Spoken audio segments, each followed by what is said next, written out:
Alcatraz, the infamous federal prison, home to the country's most dangerous criminals.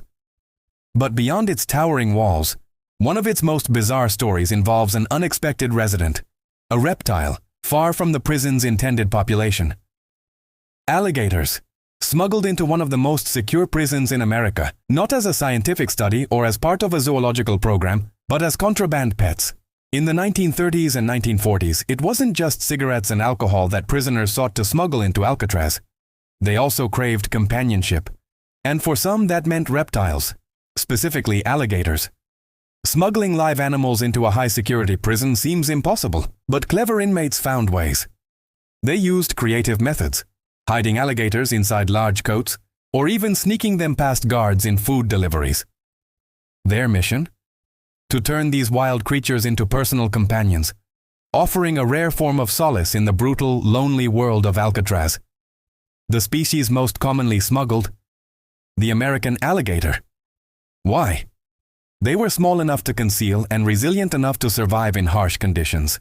In fact, the alligator's adaptability made it the perfect prison pet. They could be housed in small, improvised enclosures, just a bathtub, a sink, or even a corner of an inmate's cell.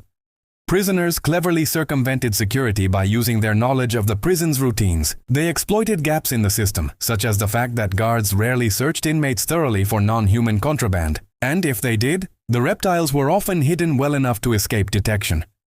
But smuggling these reptiles was not without risk. In fact, it was the dangerous nature of these animals that made them all the more appealing.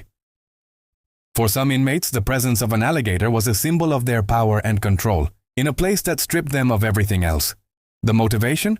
A need for companionship in a harsh, dehumanizing environment. The reptiles became more than just pets. They were a source of comfort, a reminder of a world outside the prison walls, a rare bond with nature that could help alleviate the crushing psychological toll of solitary confinement and prison life. Eventually, the secret of the alligator smuggling operations was exposed. It was the sudden deaths of several alligators that alerted prison authorities. The reptiles had been found in varying states of distress, sparking an investigation into how they had arrived at Alcatraz in the first place.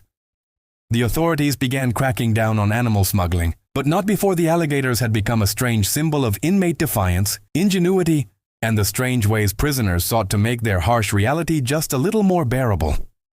The alligators of Alcatraz were more than just animals. They were a testament to the lengths prisoners would go to create a sense of normalcy, even in the most abnormal of places. A quiet reminder of how, in the world of Alcatraz, even the wildest of creatures could find a way to survive.